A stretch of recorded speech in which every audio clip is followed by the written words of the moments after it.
Thank you everyone for coming to lecture 2 days in a row. So this lecture number 5 is about commitment schemes.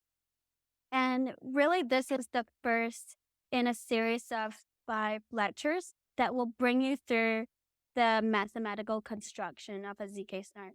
So lectures 1 through 4 were kind of a high level intuition, and you got a sense of the purpose of a ZK snark and some real world applications and libraries, as well as the math building blocks, sort of the history of ZK snarks and some cryptographic primitives that you'll need in today's lecture.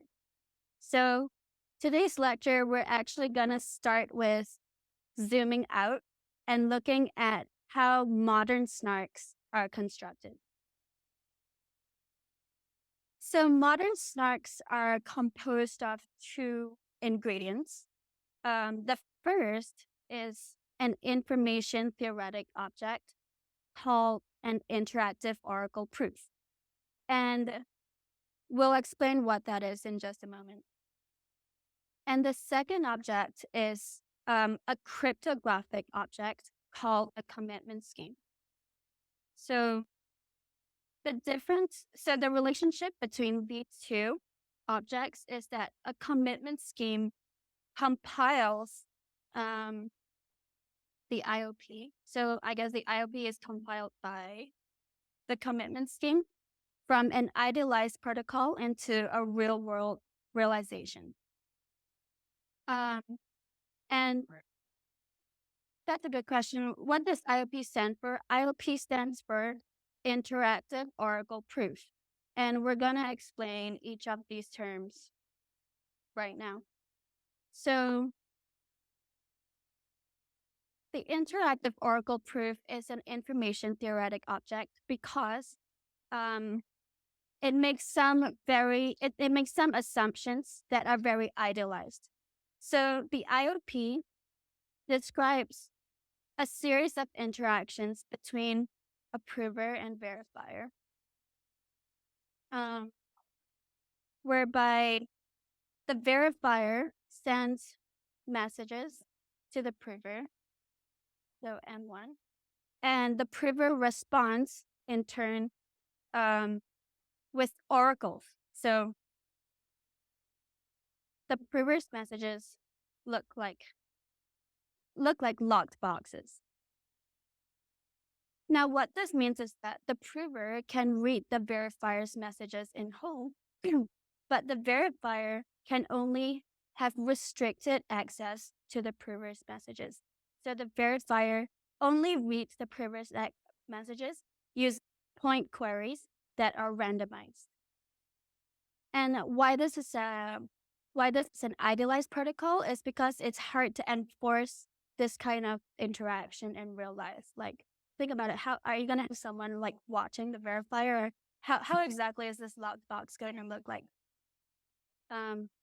So now,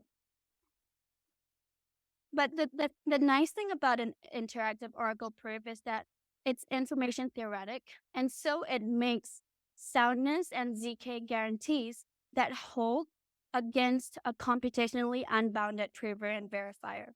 So it's an idealized protocol, and it holds against idealized parties and adversaries. Now, to actually realize or to instantiate this idealized protocol, what we need is to introduce some cryptographic assumptions. And the cryptographic commitment scheme is a way of realizing these locked boxes. So if you recall from lecture number 3, we had the example of the prover trying to convince the verifier that they know a Hamiltonian cycle on a graph. And where communicated this was by making n choose 2 locked boxes, and each one containing a bit. 1 if there is an edge between those 2 nodes, and 0 if there isn't.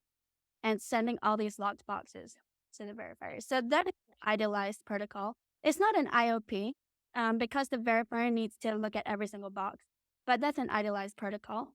And in lecture number 3, how we instantiated or compile this idealized protocol is we use the hash function. So the lock is some secret randomness that is input into a hash function with the prover's message, and this is either 0 or 1. And to unlock it, the prover would reveal. So what the verifier sees is the locked box, which is the hash of this preimage.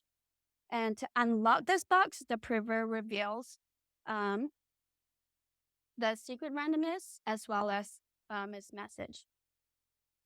Now, so like we were saying, modern snarks are composed of these two elements.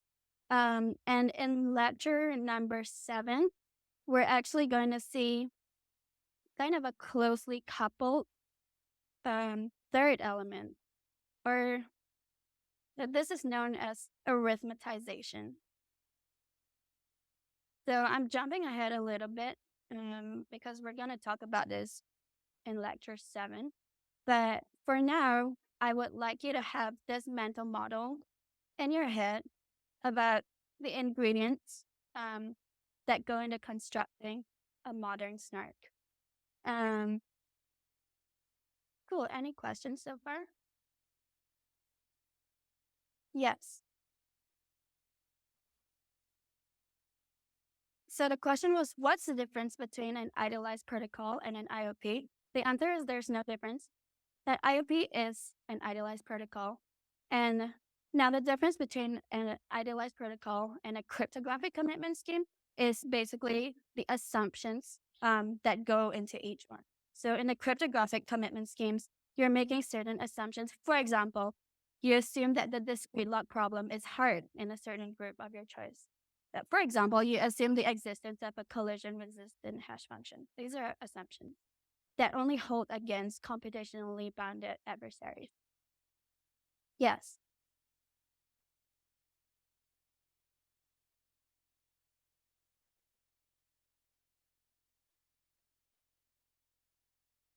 So the question was, when we turn an IOP into, well, when we compile an IOP with a graphic commitment scheme, do we always get out a non-interactive proof? So it's a good question. I think in practice, yes, that's what we want to achieve. If you wanted to do it in a way that still preserved interactivity, you also could. So yeah, I would think of interactivity as kind of orthogonal to this process that we're doing here. And I think it was mentioned in lecture 3 that the Fiat Shamir to introduce a non-interactive to compile an interactive protocol to a non-interactive protocol, you can use something called the Fiat Shamir transform. And what the Fiat Shamir transform does is it hashes the transcript of interactions into it hashes the history of interactions into a transcript, and it uses the transcript to derive randomness in a public way. Yeah. Okay. So now today's lecture will focus on commitment scheme, and we're gonna go. Was there a question at the back? No. We're gonna go through sort of the formal definition, and then we're gonna go through a few very commonly used constructions. And in fact, we're gonna end up here polynomial commitments. We're gonna look at a particular construction called the KZG commitment. KZG it's the author's last names and presented at Asia Crypt in 2010. And this KZG commitment, you're gonna see it again in the lecture about Planck, if not sooner. It's a very, very popular polynomial commitment scheme, and we'll see why. So yeah, let's get started with defining what a commitment scheme is. And what I'm going to do is just tell you the API of a commitment scheme, and we're going to leave it here. And as we go through the constructions, we're going to see how they map to the commitment scheme. Okay. So a commitment scheme is a protocol that consists of 3 algorithms. All right. The first algorithm is setup. And what setup does is it takes a security parameter lambda in a form, and it spits out some kind of public parameters. That's the first algorithm. Okay. And the second algorithm is called commit. So commit actually takes in these public parameters, and it takes in a secret input. If the, the input comes after the semicolon here, station. So it takes a secret input, M. And now this commitment scheme, by the way, is just M in some message space, curly M. Okay, we're going to keep it abstract for now. So commit takes in public parameters in your secret message, and it spits out a commitment, right? And lastly, we have open. So open is some way, it takes in the public parameters again. It takes in the commit. And it also takes in the secret message M. And it is some way to verify if C is a commitment to M. Yes or no? Okay. Are there questions? I want to mention also that optionally, there can be some kind of secret randomness involved in your commitment scheme. We'll see an example in a few seconds. So yeah, optionally, this can be involved in your commitment scheme. Usually it's introduced to make the commitment scheme hiding. So if you have the lecture notes on the website, you'll see that often we're interested in commitment schemes being binding and hiding so properties that are desirable. And we'll show it through example in just 1 second. And the other thing that's desirable in the context of a snark is we want a succinct commitment.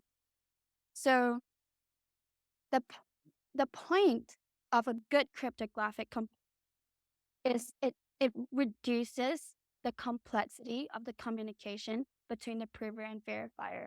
So instead of the prover sending a huge string or sending all the coefficients to a 2 to the 16 degree polynomial, if we could, for example, have a constant size commitment and a constant size proof, that would be a great commitment scheme. That would be very succinct. And that's how you would get a snark, by the way. So the S in snark stands for succinct.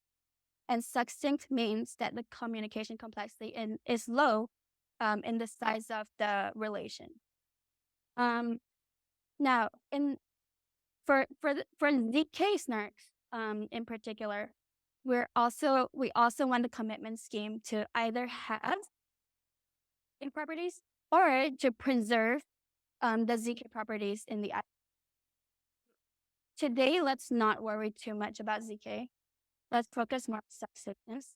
And in lecture 7, arithmetizations, we're going to talk about ZK a little more. Any questions? Yes. Oh, yeah. So the question is, what is this lambda in setup? So lambda is a security parameter. So usually, for example, it could be like the size of your finite field, or it could be the number of bits in your hash function. So it's to do with the cryptographic commitment and the assumptions that you're choosing. And depending on what lambda you choose, your protocol will be like lambda secure, basically. Yeah.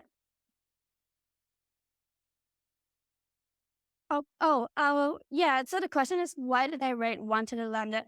So this is just a lambda, like the security parameter expressed in unary.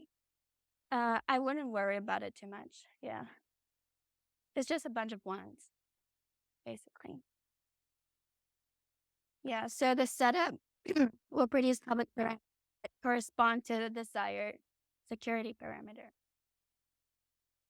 So now that we have this nice API here, let's actually put it to use. Let's look at the Pedersen commitment scheme. Oh, we already looked at this hash function commitment scheme. Now let's look at the Pedersen commitment scheme. Pedersen commitment scheme is a binding and hiding commitments. And it's based on the assumption that the discrete log problem is hard in a certain cryptographic group. So Pedersen commitments work over a message space FP. So a finite field F with prime order P. Okay. Um, Now, what the Pedersen setup looks like. The Pedersen setup spits out for you a group, a cryptographic group G. When I say cryptographic group, I mean the discrete log problem is hard in this group. So a cryptographic group G of order P, you get here is part of your public parameters. And in addition, you get two generators of G.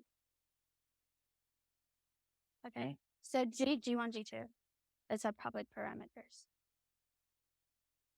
Now, to do a commit, we take in your public parameters, you take in your secret message as a field element, and you get out a commitment. And what this commitment looks like, it looks like M G1 plus R G2, where R is some random field element. Oh, by the way, when I write this square bracket notation, what I mean is the group operation of M times. So it's like G1 plus G1 plus G1 M times. And this is called additive notation. You might, this is the definition. You might sometimes see people write something like this, something like G1 to the M. They mean the same thing, but for they write the group operation as times. So you get like G1 times G1 M times G1 to the M. But in this lecture, let's not allow it, and we're gonna use additive notation. So this is our commitment. And now the open is very simple. It takes, again, the public parameters. It takes the commitment. Oh, M and R. So actually to open this commitment, the committer has to reveal M and R. And then we just check. We just check if in fact we can compute C as expected from M, R, and the public parameters. So it's a very, very simple commitment scheme. And like I said, it's binding and hiding. Those definitions are in the notes. I don't think I have the time to go through them, but I would like you to look at the definitions in the notes and convince yourself that if the discrete log problem is hard in G, then this is binding and hiding.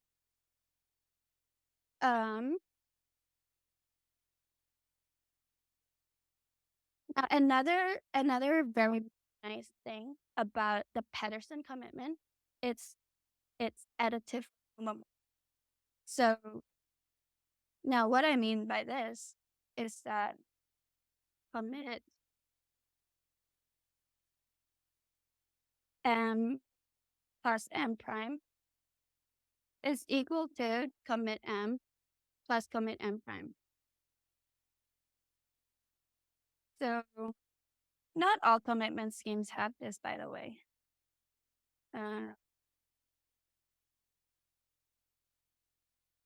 Like for example, the cryptographic hash commit. I don't even know how you would do this. The plus doesn't even make sense there. And for example, the Merkle tree vector commitment, which we'll see later, it's also not additively homomorphic. And the reason why I'm highlighting this property is because it's very useful in schemes such as the inner product argument, which is a polynomial commitment scheme that is used in many proof systems today. And we'll get to that in lecture 9, I believe. Any questions? Cool.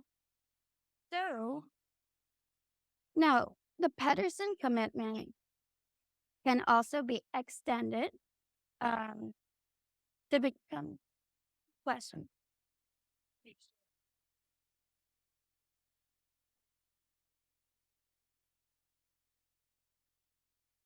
Can you repeat the question?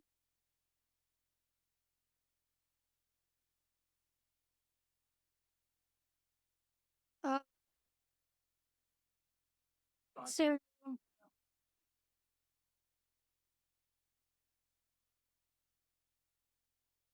oh yeah, okay, I see what your question is. So in commit and open, we have something called PP, which is public parameters. So your setup spits out PP,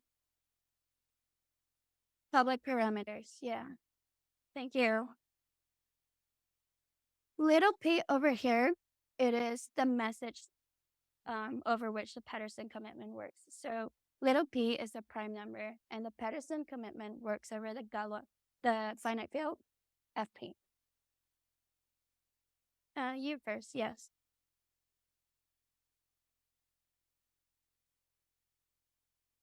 So yeah, the question is C public information? And the answer is yes, absolutely. So uh, C is a commitment to your secret message. And if your commitment scheme is hiding, then given a C commitment, you won't be able to reverse engineer which message it was committed to, what M was. Did you have a question?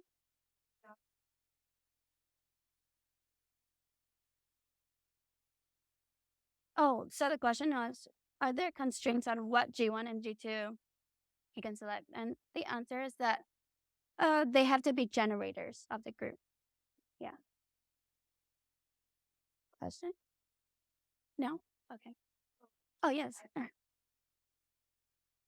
Yeah.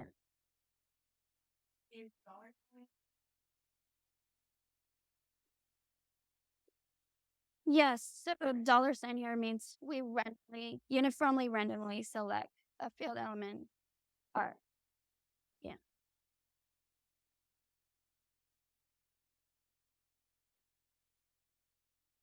Yes, everything after the semicolon is secret. Thank you. Cool. So now what we're going to do is extend the Pedersen commitment to become a vector commitment.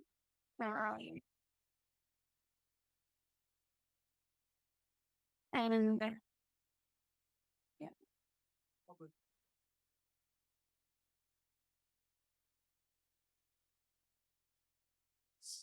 So the question was, would I call it a trusted setup if we're choosing G1 and G2 randomly? I mean, um, Oh, yeah. So, yeah, a malicious actor could choose like some kind of pathological combination of G1 and G2. So, I think like my answer would be you would do it in the nothing up my sleeve kind of way. So, make your choices public. Mhm. But yeah, maybe the NSA can still backdoor it, but at least it's public. Yeah. Question? No, please.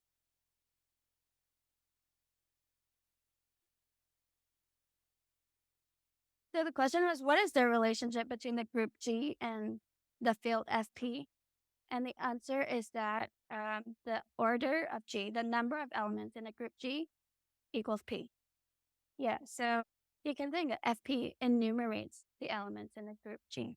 So the elements of FP are scalars that we can use to multiply elements of the group G, right?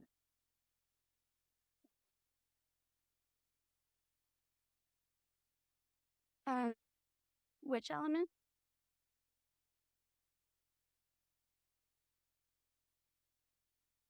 Okay, yeah. So how an FP element interacts with an element from G is you can think of F field elements from FP as scalars.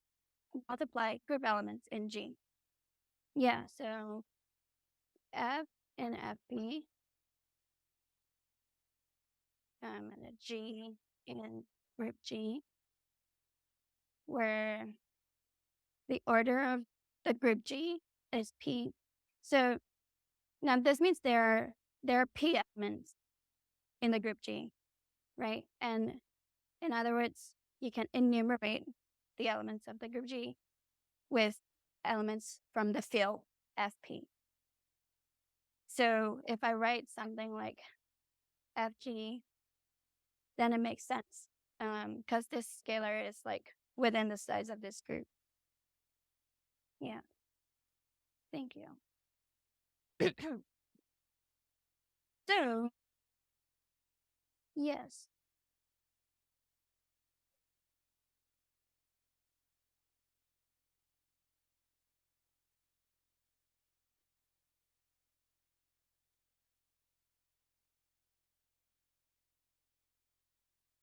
Okay. That's a good question. So the question is like, what's the open function, the open algorithm used for? Is it used by the verifier or the prover?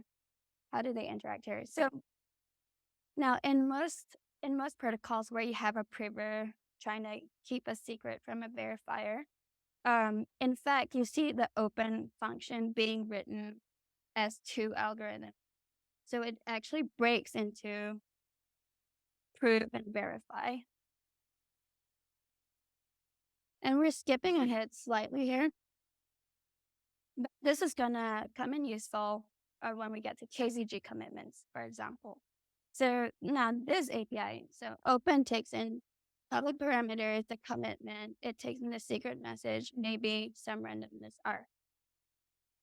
Now, if you break it down into prove and verify, what this API will look. Oh, thank you. The prover takes in public parameters, B, M, R, and spits out some proof. Okay. And the prover sends this proof to the verifier.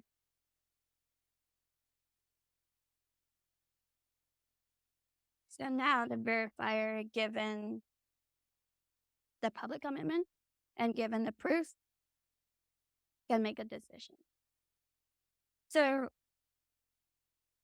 like in the Pedersen commitment case, we combine these two.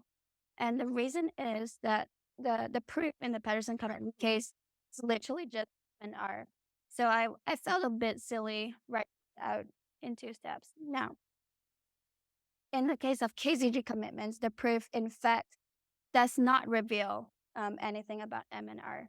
And so in that case, the verifier learns nothing about M and R, but is still able, just from the commitment and the proof, to decide if the evaluation claim is true or false. Yeah, so that's a very good question.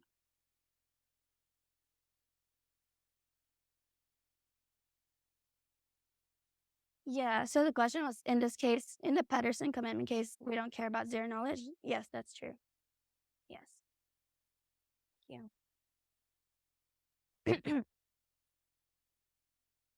Cool. So I just want to show quickly um, the vector Patterson commit.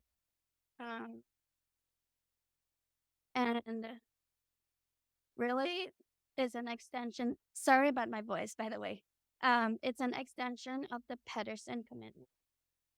And really, it is this extension that is used in, for example, the inner product argument, which is used in bullet proofs, which is a really good proof system for efficient range proofs. So, yeah. So the vector Patterson commitment, it works over the message space of vectors. Um, so vectors of length k whose elements are field elements. Okay. And so now in your setup, you take in the security parameter, you take in k, and what you do is you spit out now a vector of generators.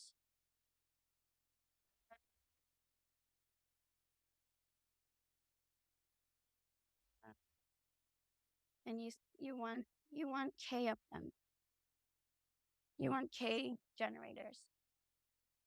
So this is, you can think of this as your, sometimes it's written as CK commitment key.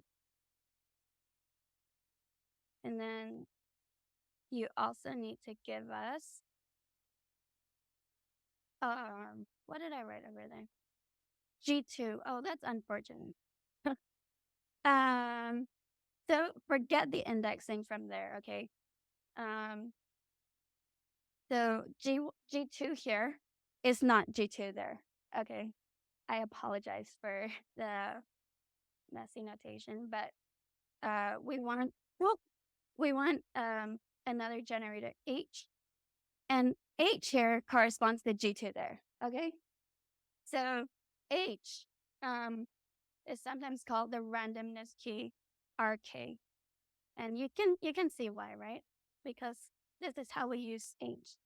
We multiply the random R by H. So I actually think that the extension of this construction is quite intuitive.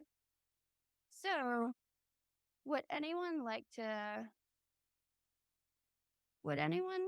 take a stab at what the commit function would look like?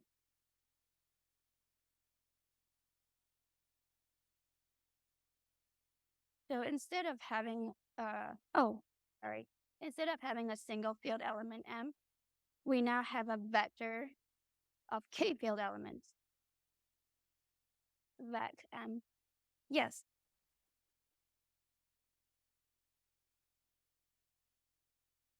Okay, yeah, pretty much that's it. So the guess was a vector product of M with the G's.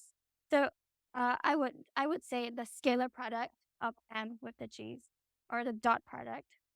So yeah, you can say M dot G. Yeah, but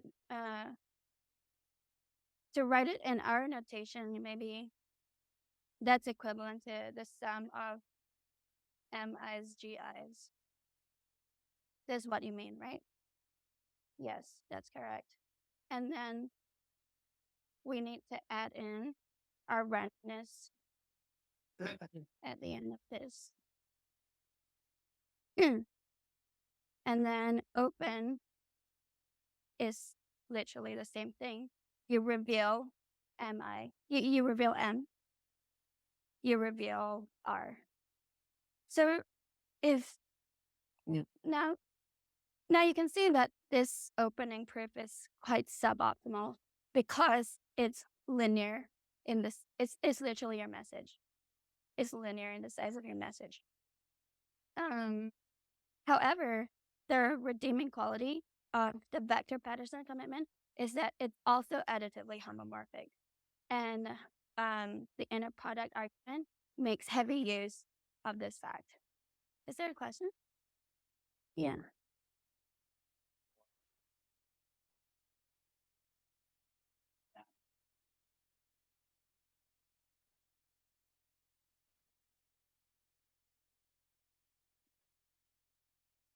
So the question is it bad if like G3 equals 2G1?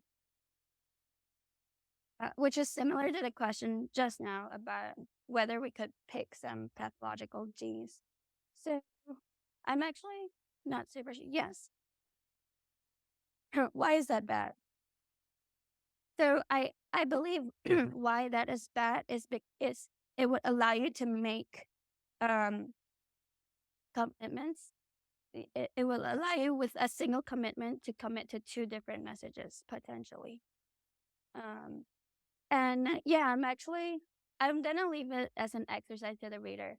Um, yeah, like um, yes, yes,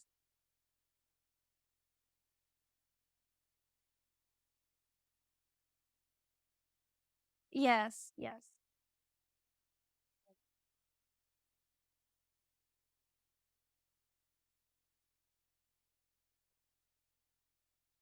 Yeah, yeah. So there was a comment that the reason why just totally random G's might be okay is because discrete log is hard in the cryptographic group G. And I think that intuition is the correct one. Yeah.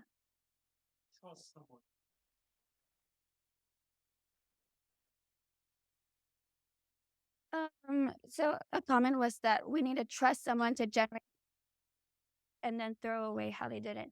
I don't think that's true. I think we could do like a nothing up my sleeves. So for background, by the way, I used to work on a protocol called Zcash. And Zcash made use of vector Patterson commitments.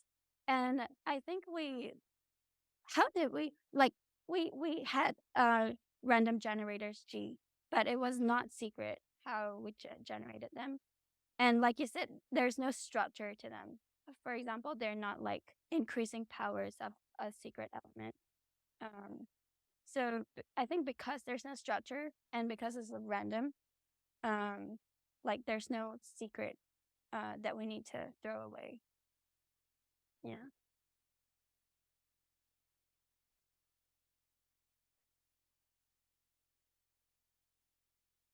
Yeah. Yeah. Yeah. I think it'd be interesting to look into how we generated the G's. I think it's literally in our code. So,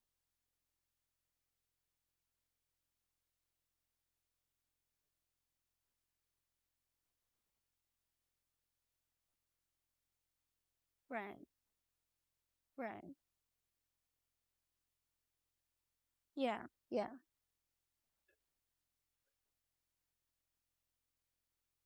Right. Yeah, I think this great log hardness basically saves us and makes it okay to just use whatever cheese we want. Um, so, yeah, it'll be good to look for some examples of how people generated the cheese. I will put one example in our chat. So, now, so we commented earlier that the proof size of the vector Patterson commitment is linear, is huge, no good. Can anyone think of a vector commitment scheme with log n proof size? Here's a hint. We covered it. Yes, Vivek covered it yesterday.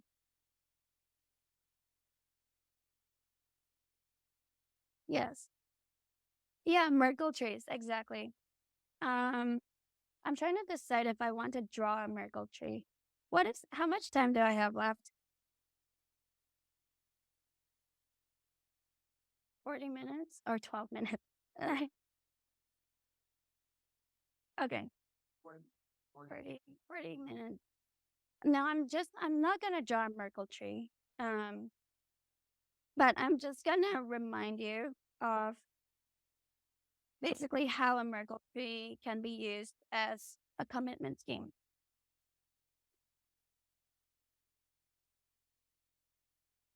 So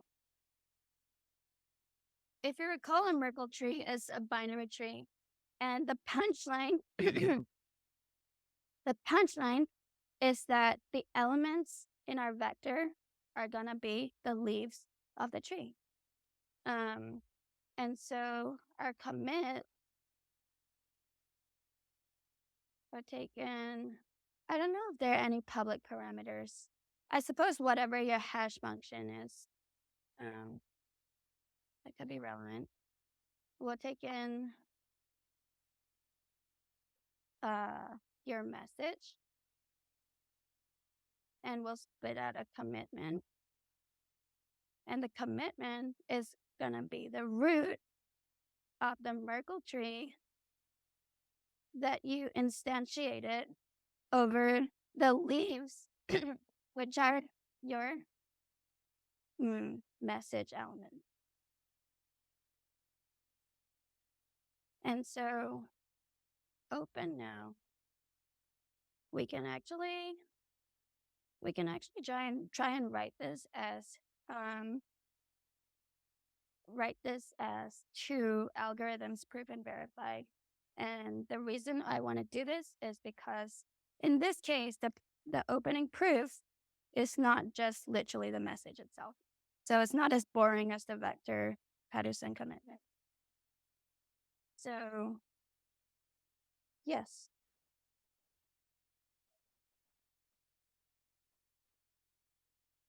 Oh, so the question was, do we need to do something to this root, like multiply it by something? So the answer is no, we don't. We leave it as a root. And I guess the point here is that the cryptographic assumption of the Merkle tree commitment scheme are completely different from those of the Patterson commitment scheme. That assumes discrete log hardness. You're doing like scalar multiplications in a cryptographic group. This one, like, we do not care about that. We are operating over the message space of like just strings, I guess. Just strings. And we're dumping these strings into a hash function. And we're getting out. So a hash function that takes in some m in the message space, some string, and gives you back some string. Okay, so at every level,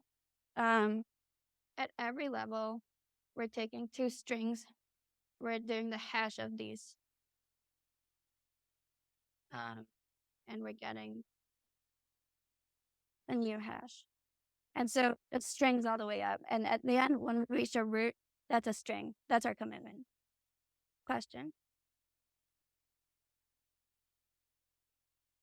So the question is, are we using additive homomorphism here? The answer is no. Oh, are we losing it? We are losing it. We are losing it. So, oh yeah, this is absolutely not additively homomorphic. So like hash A plus B is not hash A plus dash B. No way. I should hope not. Yeah. All right. So now let's split up open. If you recall, open, take the public parameters. It takes in the C, and it takes in the secret. Okay. Now let's try and write a prove function. The API of this is it takes in. Actually, don't know what the public parameters are here. It takes in C, takes M, and it spits out a proof. What is the proof? And then verify takes in public parameters, the commitment, and the proof. So this verifier doesn't have M besides 0. So any idea what the opening proof might be? So this should convince the verifier.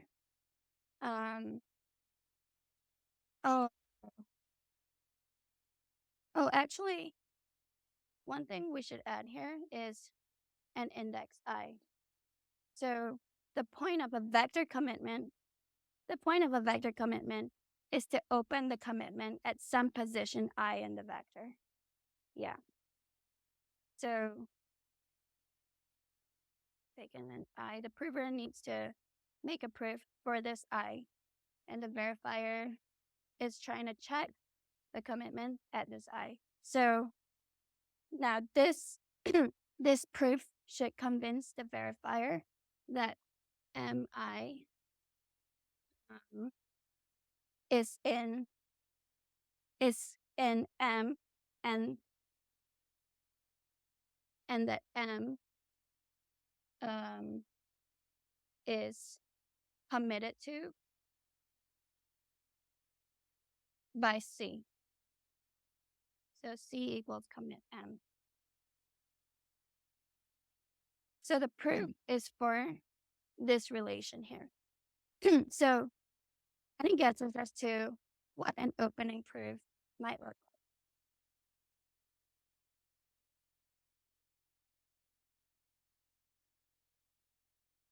I think I'm gonna draw a Merkle tree because guess it. Yeah. So that's correct. So the opening proof for the Merkle tree vector commitment is the authentication path or the inclusion proof of the element in the tree. So yeah, for the element at position like 2, the opening proof would be this node and this node. Yeah, it'll be these two nodes. This is the root, we know it. This is MI. So the proof is gonna be MI. It's gonna be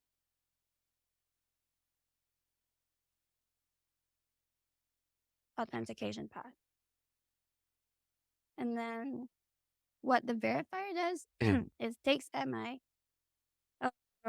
and takes so if you recall in CIRCOM yesterday, we had to input like a series of zeros and ones specifying at each layer whether the node we're looking at is the left or right sibling. Now, actually, this series of zeros and ones is just the binary form of I here. So it's the same information. So using MI and using I to deduce the leftness and rightness of the siblings, the verifier hashes the authentication path and it better match the root that is the commitment to the vector M. Cool. So now now we're gonna move on. Question? Yeah, so the question is what's the public parameters here? Yeah, I guess it's just a hash function that you're using. I'm actually not sure. Yeah, let's leave that as like let's work at one level of abstraction above that. Yeah. Cool. So now we're gonna move on to actually the last part of our lecture and the most fun part, which is polynomial commitment schemes. So I'm gonna use this board now. Okay. So we're gonna look in particular at the polynomial commitment scheme called the KZG commitment scheme. So KZG.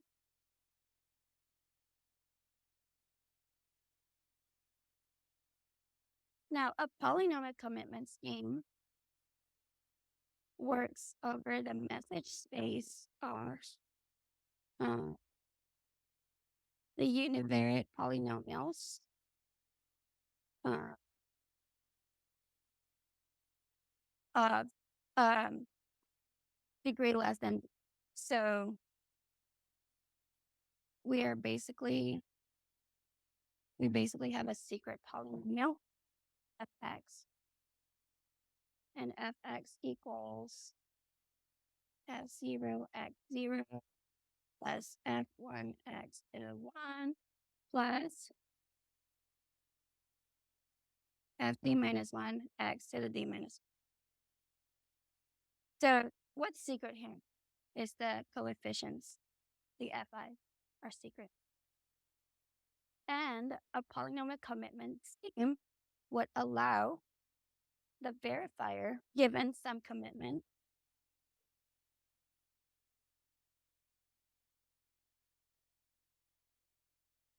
to evaluate fx at a challenge point z. Yeah, and be convinced that the evaluation is correct. So basically, the opening proofs in the KZG commitment scheme should convince the verifier of evaluation claims of the form CZY. Or it should convince the verifier of the relation that fz equals y, and that c is indeed that f is indeed the polynomial committed to in C. Sorry, I'm writing in a tiny corner there. So any questions? That's what we're trying to achieve. Okay, let's write it out using that API. So yeah, KZG is a lot more interesting. So setup.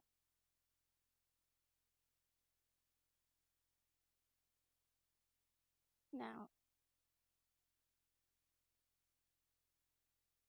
so KZG setup actually output an object called the structured reference string. And what the structured reference string consists of is a tuple CK, VK, commitment key, verifying key. What's CK? CK is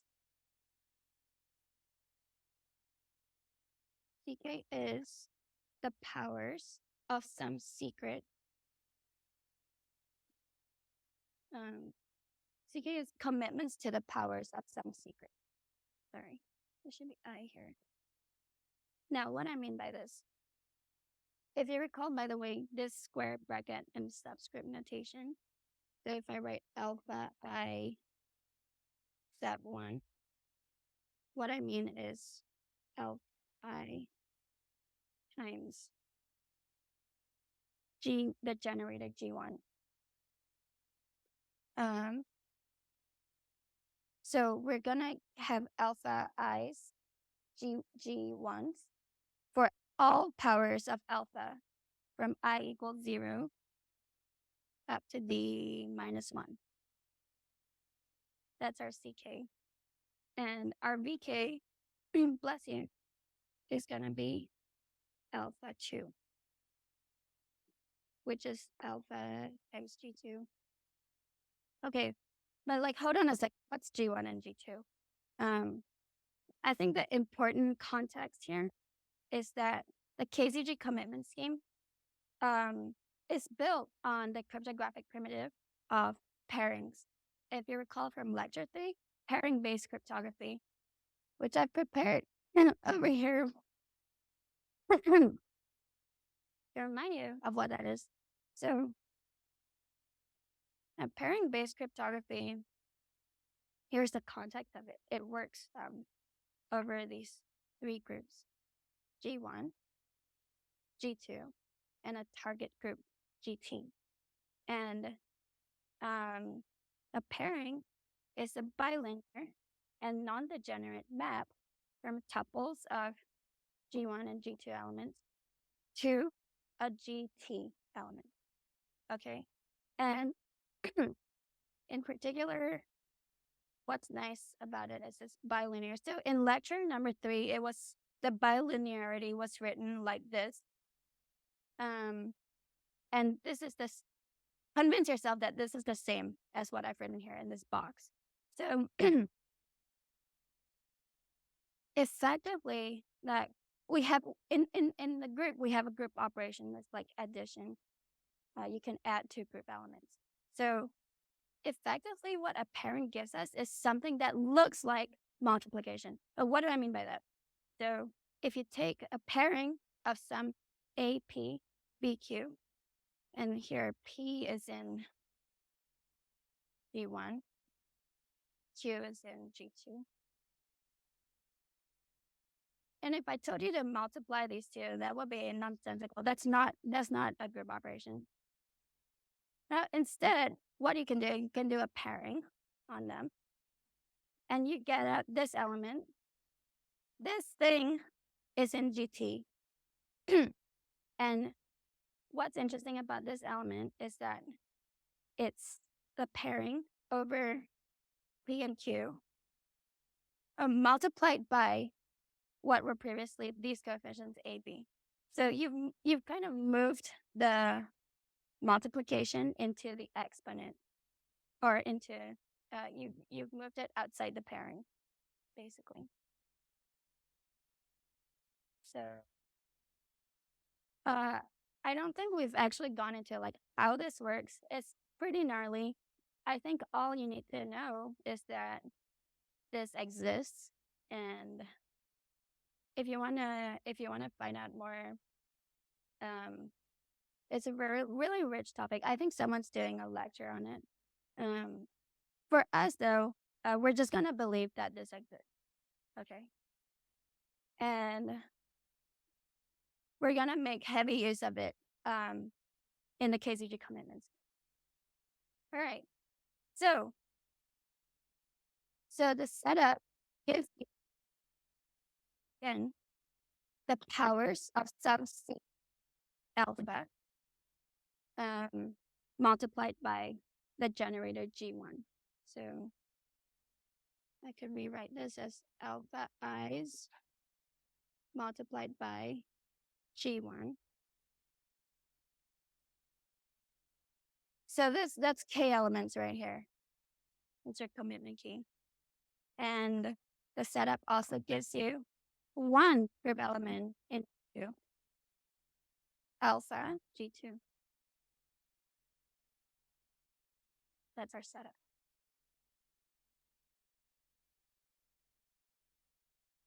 Okay. Now, what does commit look like? So, commit takes in this. Oh, commit actually just needs CK. So your structure reference string, your public parameters here, there is a tuple CK VK. The commit actually here just needs CK. It's just a nice little detail. And of course, you're committing to this secret polynomial fx. So how you're going to commit to it is, any wild guesses? It's pretty similar to the Pedersen vector commit, actually. So basically, to commit to fx, what you do is you take f0, and then you scalar multiply it by alpha to the 0, 1. Okay, so I'm sorry if the square bracket notation is confusing here. I could possibly remove this square bracket here. So F0 here is a field element. The coefficients of your polynomial are field elements multiplied by alpha 0, 1, which is a group element. Alpha 0, 1 is alpha 0, G1, right?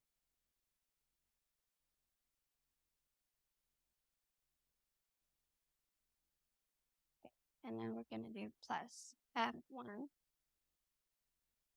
alpha 1, 1, and so on. So you can see this as kind of a dot product, I guess, between your coefficients and the powers of alpha.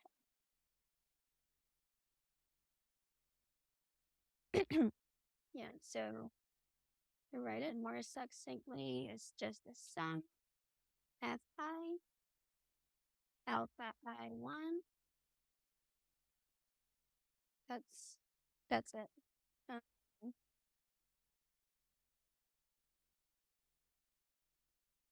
or alpha, in other words, alpha I1 is alpha I times G1, right? And you it thing to do with the index I. So we can move it outside of the summation. We can write it like G1, the group element, multiplied by these field elements. Fi, alpha I here, these are both field elements. This is a multiplication in the field. So this is a long-winded way of me saying that this is equivalent to f at, sorry. This is equivalent to f alpha 1. Yeah. So this is equivalent to the evaluation of your secret polynomial f at the secret evaluation point alpha. It's a commitment to this evaluation. So I think what's a little bit magical here is recall that alpha is a secret. You don't know alpha. What you do know is some commitments to the powers of alpha.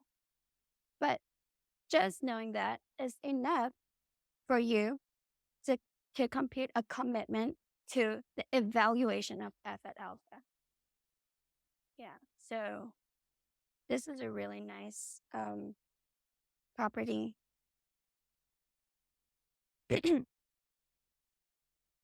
So one of the homework questions, which we might do if we have time, is what's going to happen if we knew alpha? So I'm saying it's a secret. It's actually pretty interesting how we keep it secret in real life. But it's interesting too, like if we knew the secret, how we could use it to attack and how to make an invalid proof. Okay. Question. How many people are like kind of lost? Okay. I see you there. Yeah. So I think what can be confusing is, I don't know, the G1, G2 stuff. But for now, this we've more or less done like a vector Patterson commitment, but we've accept that we have this sort of we're working over a secret evaluation point here.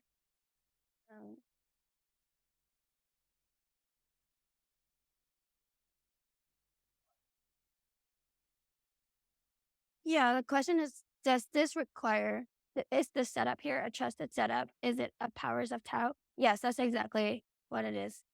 So instead of alpha, they call it tau, and you're computing the powers of tau. Yeah.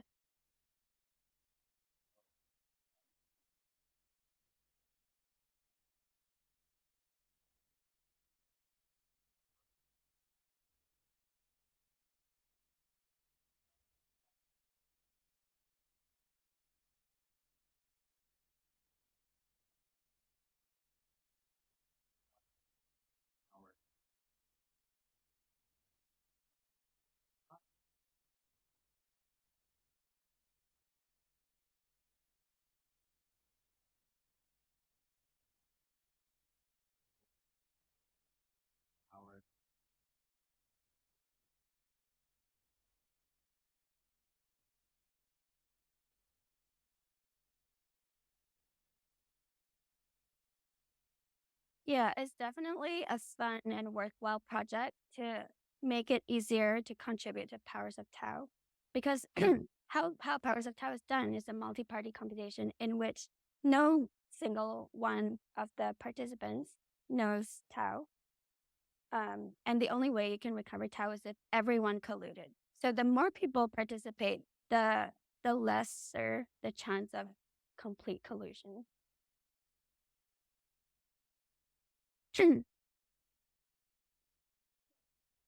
This is commit. I kind of wanna, okay.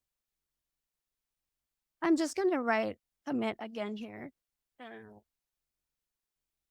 commit to our secret polynomial fx.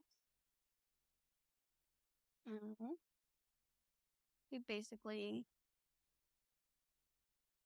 commit to it in G1 fx1. And let me also remind you what the SRS is.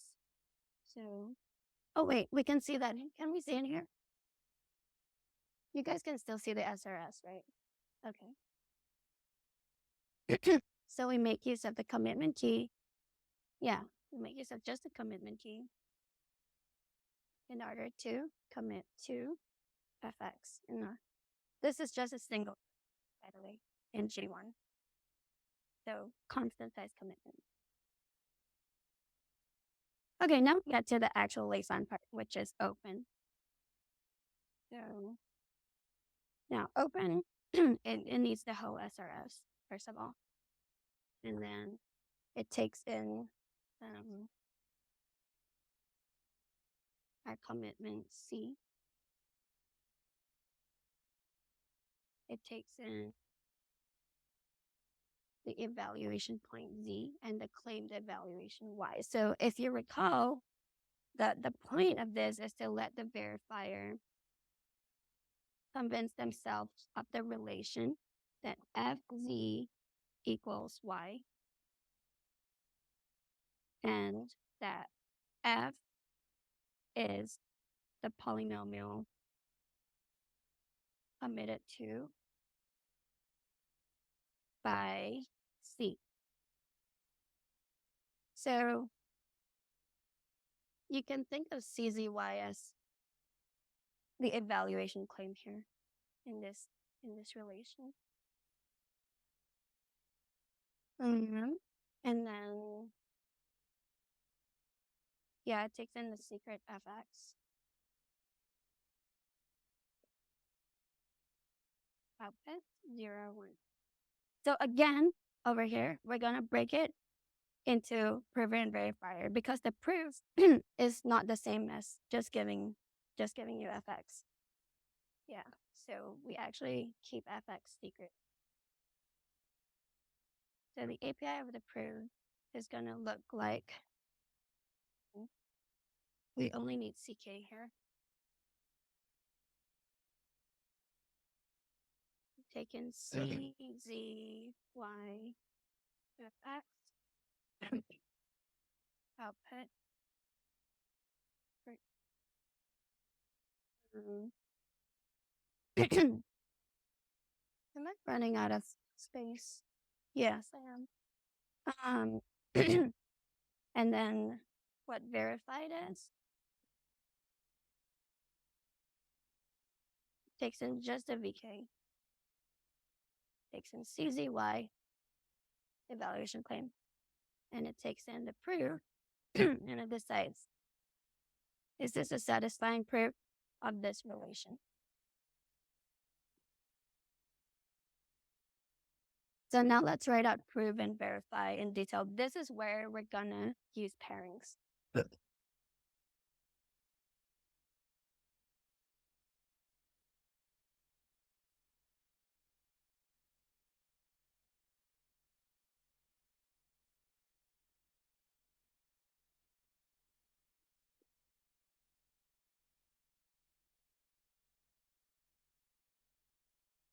Are there any questions in the meantime?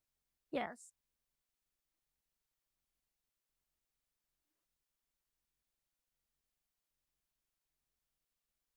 Yeah. So the question was, the question was, how did we choose Z and Y? It's a very good question. So, for our purposes, let's say this. Let's say the verifier gives a challenge point Z. So the verifier says, please evaluate whatever you committed to at the point Z. So I want FC, and the prover says, okay, I've done it. The answer is Y. Um, and so the evaluation claim is this tuple CZY. Yeah, and the verifier is trying to check. First of all, are Z and Y consistent? And second of all, is C consistent with F? Yeah.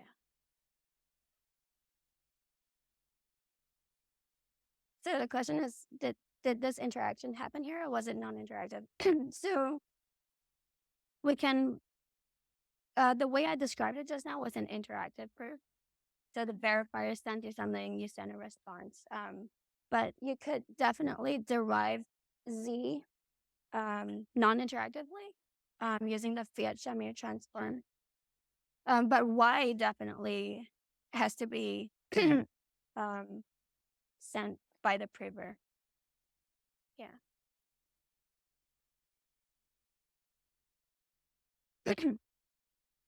Okay, so what we're gonna do now, we're gonna write out what prove and verify are. So prove, again, you take in CK, you take in the evaluation claim C, Z, Y, and then you're the prover, you know your secret formula. And then you're trying to get, okay. So how the prover is gonna do this is, first of all, the prover is gonna compute another polynomial. It's called the quotient polynomial, QX. And this is what QX looks like. QX looks like f of f minus y divided by x minus b. So it's the quotient of these two terms. So now I claim that this is basically a claim that z is a root of fx minus y. So to convince yourself of this, let's write out a simple fx. Okay, let's say we have fx equals x squared plus 1. So if I said, like, I want the roots of fx, the roots are, I hope everyone is convinced that the roots are x plus 1, x minus 1. So notice that fx, oh, sorry, x squared minus 1. Thank you. I'm glad you were not convinced. So, well, that's nice, because basically fx divided by x plus 1 is some polynomial, right? In this case, it's x minus 1. And that wouldn't have worked if I had the wrong roots just now. So now we're just doing something slightly different. Wow. We're just doing something slightly different. We're saying we give you some z, okay? And we want you to show us that fz equals y. So let's say z equals 2. So the verifier says to the prover, z equals 2. The prover says, okay, so I'll do f of 2 equals 3, right? Equals 3. So now, according to that, we can write. Okay, so now we rewrite sort of the polynomial whose roots we're trying to find. So we're no longer trying to find the roots of fx. We're trying now to find the root of fx minus 3 equals 0. So we're trying to find some z such that fx minus 3 equals, right? That's the numerator term here. Now, if it is the case that f of 2 equals 3, then you should have no problem. You should have no problem dividing out the linear factor x minus 2 from here. And let's see if that's true. So fx minus 3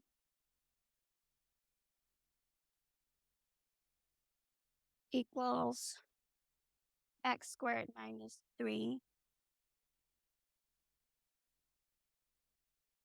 And is x minus 2 a factor of x squared minus 3? I think so, right? X minus 2. Oh, it's x squared minus. So I can't actually do math, by the way. Yeah. So is x minus 2 a factor of this? Yes, it is. X squared minus 4 is x plus 2x minus 2, right? So I hope that you're convinced overall that this works. That basically, that for every root of a polynomial, you can divide out a linear term of like x minus that root. That's all I'm saying. So if qx is a legit polynomial, then that's really, for you, that should convince you that z was a root of fx minus y. And if z is a root of fx minus y, that's another way of saying fz equals y. Okay, so that's why we did the quotient polynomial.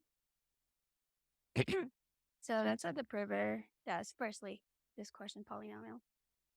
And then there's one more step here. The prover actually commits to the quotient polynomial. X G1.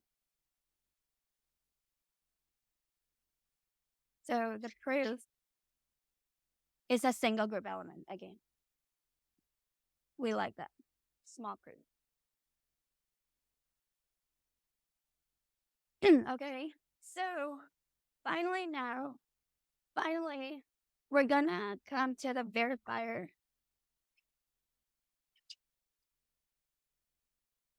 And we're gonna use a pairing check.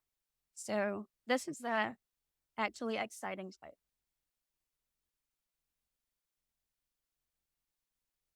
Oh, okay. So remind you to verify. It takes in VK. What is VK? VK equals alpha G2 alpha 2. Verify takes in VK. Verify takes in the evaluation claim CZY. It takes in the proof. What is the proof is? Proof was Q X 1. Okay. That's all. And it needs to output 0, 1. Whether or not it believes fz equals y and commit f equals c. So I'm just going to write out the pairing equation, and then I'm going to ask for a brave soul to come up here and convince us that it's correct. I don't think it's a difficult task, given that you know how the bilinear thing works. And really, it's just replacing some variables and moving things around. Okay, so this is the pairing check. Given this information, here's what the verifier does. It checks the equality of two pairings. Okay. The first one. The first one between we have in G1 we have the terms C minus Y1. The second pairing, put in the proof here. The proof is QX1. And we put in alpha 2, that's our VK, minus alpha 2 minus, sorry, give me 1 second, Z2. Yeah. Yes.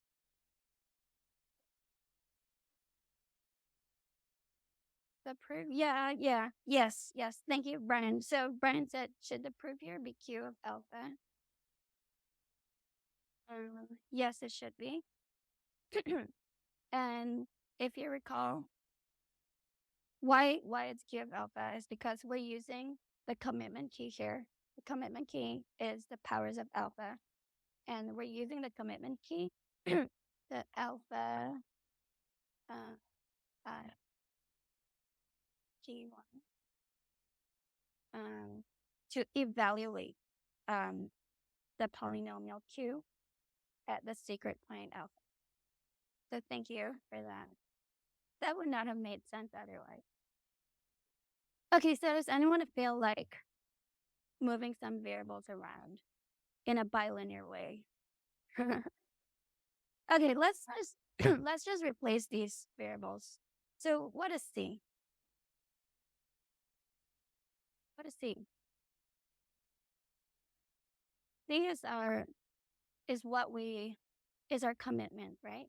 So it's actually our secret polynomial alpha, f, evaluated at the secret point alpha.